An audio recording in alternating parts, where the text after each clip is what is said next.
warmer from Evo! Welcome to lovely Las Vegas for Coast to Coast Hoops with myself, Greg Hoops Peterson, now part of the VSiN Family Podcast. We've got an excellent podcast for you as we're going to be joined in a few minutes by Tristan Freeman. He does such great work over at Boston Brackets. He's based out there in the Pittsburgh area, so we're going to talk a lot about those Pittsburgh teams. What can we expect out of the Panthers this year? What can we expect out of Robert Morris?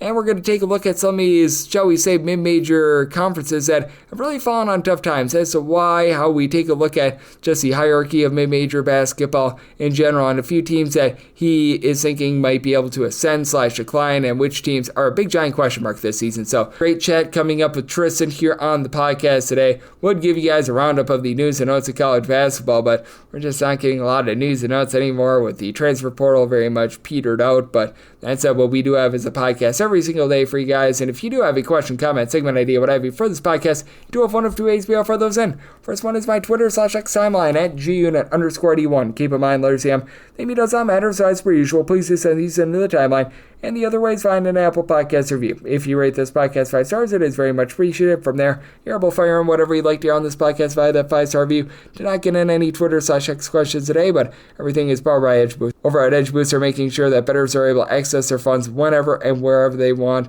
You're even able to get cashback rewards as you utilize. You're even able to get cashback rewards as you utilize Edge Boost. And go to edgeboost.bet, type in that promo code of Greg, GREG. That'll get you a dollar for dollar match on your first deposit up to $25. Now let's talk with our good friend Tristan Freeman of Boston Brackets, along with the Field of 68. And you're able to follow him on Twitter/X at Hoopsa351. And Tristan, it's always a pleasure, my friend. Thank you. Yeah, thank you for having me, Greg. Appreciate it.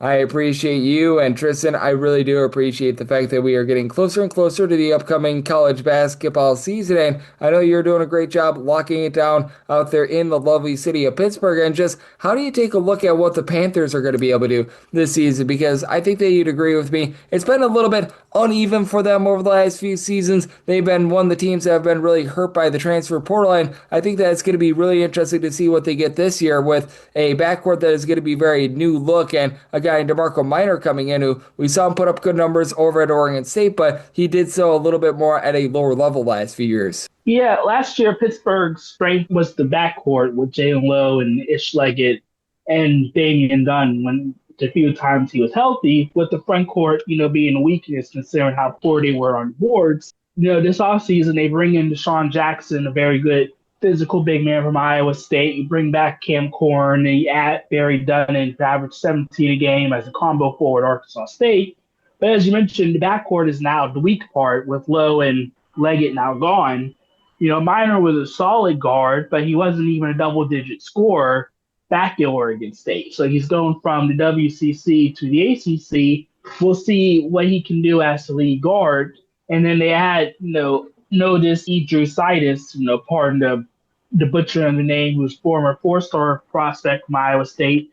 Didn't play much, but wasn't a loaded backcourt. It'll be interesting to see the impact he has. But yeah, the shootings on paper is going to be a big concern. They're going to need Brandon Cummins, the sophomore guard, who did have a 30-point game as a freshman last year, but he's going to have to be a big breakout contributor for them.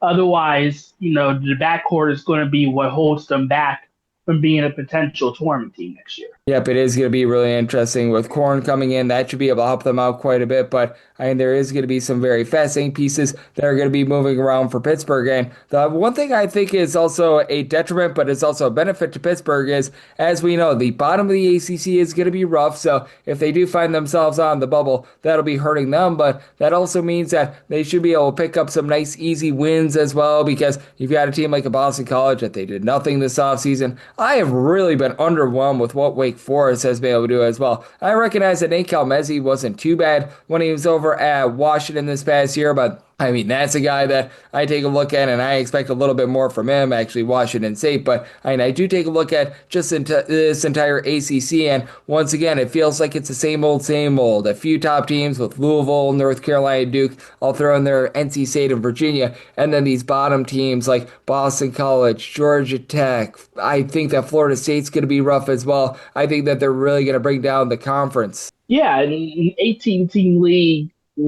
without the obvious super strength at the top. You're going to trust Duke to be a top 10 team, but they're going to need North Carolina and Louisville to be up there as well. And yeah, the bottom part is a major question mark. Pitt, I believe, plays at Cal and Stanford next year, and those are going to be true road games out west, and those could be landmines for the resume. And then, you do have a lot of question marks. You mentioned Wake Forest after losing Hunter Salas, how they're going to look. Virginia, Miami has new coaching staffs. Florida State as well. Those are teams that in the past consistently were tournament teams, but now have to start all over. Georgia Tech, Syracuse, some teams that you're going to look in to see if they can move. Outside of Duke, there's a ton of question marks, and that's been the ACC's issue, to where even if some teams do play above expectations, there are just too many that either underachieve or just don't take that necessary step to be a top 50, top 60 caliber team nationally, which would get them on the radar. Yep, absolutely. And I do think that it's going to be really interesting to see what we get out of the ACC moving forward, as it's just such a mysterious conference in general. As our good friend Tristan Freeman, he does amazing work over at Busting Brackets. He's joining me right here on Coast to Coast Hoops. And the team from your area that was actually really able to bust through last year was Robert Morris. And it's a rising league that I feel like in this NIL era, they've been one of the biggest deficitaries, because you've got beneficiaries and then you've got deficitaries. The overall rising league has been a little bit rough, but Robert Morris was able to rise up last year, made the NCAA tournament, and honestly played relatively solid against Alabama. But how do you take a look at this team for the upcoming season, in which you lose Fulgarius down low? He was relatively rock solid for them. You bring back a few of these guys, but they're going to be looking to quite a few transfers to be able to step up along with DJ Turn It Up Smith. Yeah, the only one they brought back was Ryan Prather, the six man, the sharpshooting wing.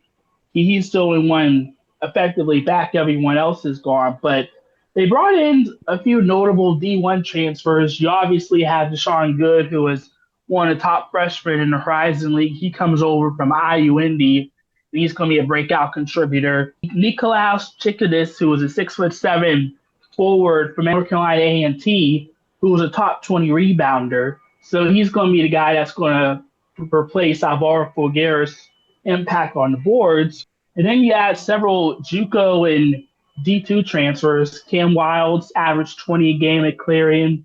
Albert Vargas was one of the top JUCO guards. And then you also have Jeremiah Littlejohn, who was a JUCO All-American and one of the top incoming JUCO players overall. So there's a lot of talent joining the team. And it also doesn't include Josh Hill, who's a former four-star guy, 6'10" forward at Arkansas State. So there's a high ceiling for this team, but not a lot of proven production at least the Horizon League level, where you believe that there could be, two or three all-league guys.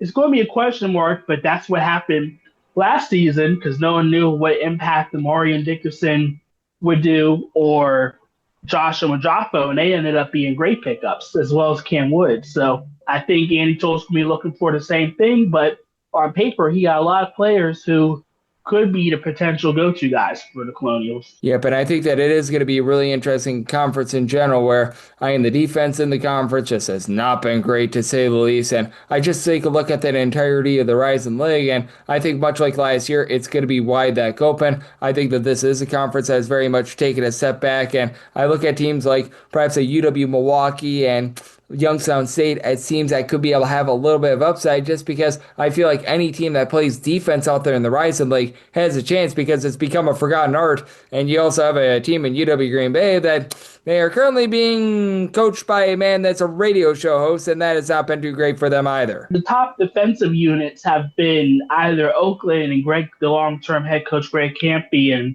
they're going to have another good roster since they are able to return one of their all-league bigs. But the other team was Cleveland State, who sort of have been one of the more consistent programs the last 5 years, but they went through another coaching change and without a complete roster rebuild. So you have no idea what's going to go on with them. And then you mentioned, Green Bay with Godley. They lost some key players, but they have some good, talented athletes. And I think one of the biggest issues they had a year ago was that they just had very few athletes, especially once Anthony Roy went down, to where they couldn't defend at all. And I think getting JUCO transfers, LeBron Thomas and Joshua Hines, should be able to help with that. But the front court, on paper, they have very little front court depth, and that could be a huge issue once again. Yep, I think so as well. And I do think that that's going to be a team that's going to be very curious moving forward. And I just look at what you're getting out there in the Rising League, and it's been a little bit shaky for some of these mid-majors ever since we have had the NIL era come about. We have seen some of these conferences like the Big West be able to ascend. Certainly the Atlantic 10 is doing rock solid, and I want to talk about that with Tristan on the flip side. Some of these rising/falling conferences, we're going to take a look at some teams that might have some volatility this year as well. That's coming up next right here on Coast to Coast Hoops with myself, Greg Peterson, now a part of the VSiN Family Podcast.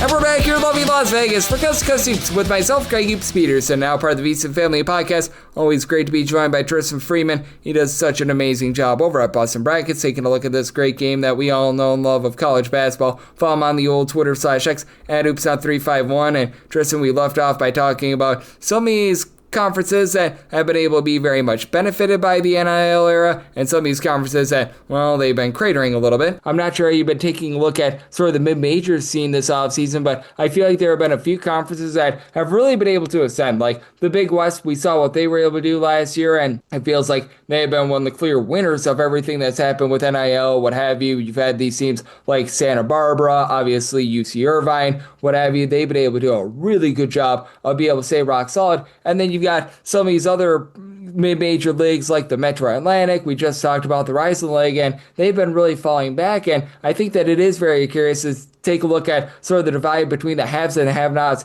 in terms of these conferences that have been able to stay rock solid ever since NIL has really been introduced, and the conferences that have really fallen back. Yeah, and I think if you look closer in certain leagues, there's a huge divide developing between the top and the bottom. I think one really good example is the Big South. Yes. Look at Radford, with their big coach signing and resources coming in. High Point, obviously, is a team that people have looked at as a huge example of mid-majors with NIL. Longwood, Winthrop as well. And then teams at the bottom, such as Charleston Southern and USC Upstate, just have very little hope of competing. And even if they get a couple of decent players, they're going to be immediate portal candidates. So I think we've seen for a long time, how Gonzaga, the WCC, Akron of the MAC, sort of consistent juggernauts, Vermont in the American East as well, where teams just usual one or two teams that are dominant. I think we're going to see that more and more in other leagues where there are just some programs who just have much more resources than others. And then it'll be interesting to see what happens with them if they continue having success, such as, we hear rumors about Charleston possibly being the A-10, where these programs with resources aren't going to settle for being in low major leagues. They're going to try and move. And as we all know, realignment never stops in college basketball, especially with non-football sports. So it'll be interesting to see what happens and which, mid and low major teams sort of step up and sort of separate themselves for what the next wave of realignment offers. Yep, no question about that. And I think that it is really interesting how some of these moves are born out of football as well. Like a school like Delaware, it felt like they were pretty content with being out there in the CAA. Now they head on over to Conference USA, where I think that they're just going to get throttled in that conference. Maybe it's just me and the way that I take a look at them, but I do think that a lot of these moves born out of football, some of them could be very good because the influx of money that football's produced for the SEC has really allowed them to ascend. But at the same time, a school like Delaware, I think that they're going to be a team that's going to be, shall we say, on the is going to be a team that struggles as a result, just because now they're having to step up in competition. You've got these teams like Liberty. I think that New Mexico State is going to be improved this year, Louisiana Tech, and I just don't know if they're on their level. Plus, they have to deal with all that travel. Yeah, and we saw teams like Sam Houston and Jacksonville State have elite talent, and it was just enough to make them competitive. But if they don't have that, there's a chance that they're going to fall all the way back. And Conference USA is a conference with plenty of history compared to the other mid-majors, but realignment's going to affect them more than anyone because they have so many teams spread throughout the southern part of the U.S. where other leagues may want to pick them up or be targets. Who knows what the new Pac-12 will do when it comes to that domino effect. But yeah, I think Delaware made an interesting move to a conference that is obviously more prestigious than the CAA, but it may not be as stable because I do think there's still going to be moves to come in that league. Yep, there certainly is going to be quite a few moves out there as Conference USA feels like it's one of the most changing leagues out there in all of college basketball over the last few seasons. As joining me on the show, we do have our good friend Tristan Freeman, who does amazing work over our Boston Brackets, joining me on Coast to Coast Hoops. And I do want to talk about this as well. Some of these boom or bust teams, because we've seen a lot of moves made in the transfer portal. We've been seeing just a lot in general in terms of a lot of these teams. And who are a few teams that you take a look at and you're just unsure of what you're going to get out of them. Maybe it's not even a team that you're bullish/bearish on. You're just curious as to what the product is going to look like because it's a little bit of a mystery at this point. Yeah, I mean, there are several teams that could fit the bill. I think one notable one is the Memphis Tigers. Now that we know that Dame Danger isn't coming back, their front court is very thin. You're going to have Aaron Bradshaw, the former five-star guy at Kentucky and Ohio State, who hasn't shown that he can be the lead guy, but he's going to have to be because they just don't really have anyone else. I mean, William Wharton averaged 3 points a game at South Dakota State. So the idea that he's going to do more in the AAC, I just don't see it coming. Cam Bradshaw's going to have to be a 30-minute per game guy. And that doesn't include the fact that this is a team that doesn't really have a four-man. And Bradshaw's not the best rebounder in the world. So while they have solid guards in Doug Daniel and Sincere Parker and Quante Berry, I don't know how they're going to be able to defend or get enough rebounds to avoid losses in the AAC. And then a team like South Florida, who I thought did very well, considering they batted Brian Hawks, Arkansas State, and added some of their top players over there, I think this is a real chance that the Tigers could take a step back in the league after losing so much.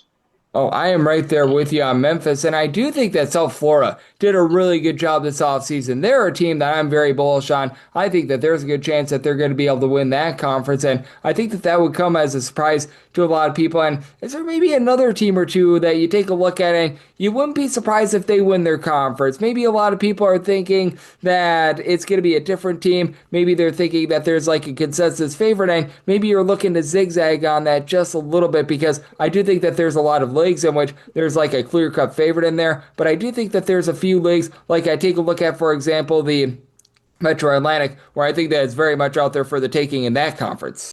Yeah, I think, one, the Horizon League is probably going to be wide open with so much talent lost.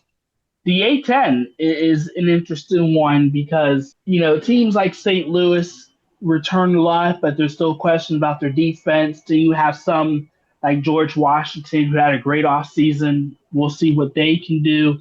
And then VCU and Dayton, the perennial teams, they have, high ceiling players, but they also have a lot of unproven talent as well. And I could see those teams taking a step back. So for teams like St. Joe's or GW, this is a big opportunity for them to possibly make a move. And I don't think that there's a clear favorite in that league right now, unless you think that St. Louis has solved their guard issues after losing Swoop and Jimerson. If that's the case, then they could be the team to beat, but still, I don't trust them outside of their offensive with their elite big men. Yeah, but I'm so glad that you mentioned that as well, because I mentioned that you do a great job covering the Pittsburgh area teams. What do you make out of Duquesne and the fact that they bring back so much as well? Because they're the one team in this conference where it felt like they were able to return a lot of guys from a season ago. George Washington did a great job in the transfer portal. George Mason did a great job in the transfer portal. I will say that St. Joe's, they're actually going to be bringing back quite a bit this upcoming season as well with Derek Simpson, along with Anthony Finkney. That's going to be big for them, but I look at this Duquesne team as being one that can rise after it was a rough start to the season for them last year, but we saw them play better towards the middle part of the season, and being able to have that camaraderie and another full year under this new system as well, I think it's going to be massive for them. Yeah, it took a while for Duquesne's team to figure out roles, and it might be the same thing next season because I think Terrence Ginyard is going to have to be the point guard. You bring back Jake DeMichael from injury. Maximus Edwards was a really good six-man for them, but he has to be consistent. The key, I think, is going to be the impact of John Hughley, who started out his career at Pitt, played Oklahoma and Xavier. He showed in the 1 year at Pitt that he can be a go-to guy offensively, but hasn't been the healthiest since and has been more a role player. if going down a level can sort of unlock him where he can be, that effective post player, and then combining him with David Dixon, one of the better interior players in the league, then I think you're going to have a lineup with Duquesne, who already has some really good shooters, including Jakob Netchus and Cam Crawford, where they could be an X factor in the league if everything goes well. Yep, they certainly can be, and I'm so glad you mentioned the Atlantic 10. Going to be such an interesting conference there. Dayton has been the big bad wolf over the last few years, but I'm not necessarily feeling their roster this season. But what I am feeling is your great work, Tristan. You do such an amazing job over at Bustin' Brackets, taking a look at this great game that we all know and love of college basketball. So love to get people at home know what's all on tap for you and how people can follow along on social media and other platforms. Yeah, you can follow me at HoopsNut351 on Twitter/X, and then over Bustin' Brackets, we're just recapping everything that happened in the offseason and starting to look at rosters, since I think it's safe to say that 95% are pretty much going to be set for next year now. Yep, absolutely. The transfer portal has very much died down. I was rounding up the news and notes of college basketball for several months, and, well, we don't have a lot of news and notes anymore, but what we do have is a lot to be able to decipher for this upcoming college basketball season, and Tristan is doing a great job of it. So big thanks to Tristan for joining me on Coast to Coast Hoops, now part of the VSiN family of podcasts. And if you do like hearing from this fine podcast, Coast to Coast Hoops, you're able to subscribe wherever you get your podcasts, Apple Podcasts, Google Play, Spotify, Stitcher, and TuneIn. If you have a question, comment, segment idea, what have you for this podcast, you have one of two ways to be able to throw those in. First one is my Twitter/X timeline at gunit_81. Keep in mind, letters CM, name does not matter, so as per usual, please do send these into the timeline. And the other way is find an Apple Podcast review. If you rate this podcast 5 stars, it is very much appreciated. From there, you're able to fire in whatever you'd like to hear on this podcast via that 5-star review. And I am with you guys every single day on this podcast, regular season and off season. We've got a few long months before the college basketball season is going to get started, but that's why we prepare to be able to dominate on the betting board every single day, and we're going to look to do so every single day here, get a little bit more set for the season and conference previews. Those are going to be in full force over the next few weeks. So appreciate you listening in today, and I'll be back with you once again tomorrow. Thank you.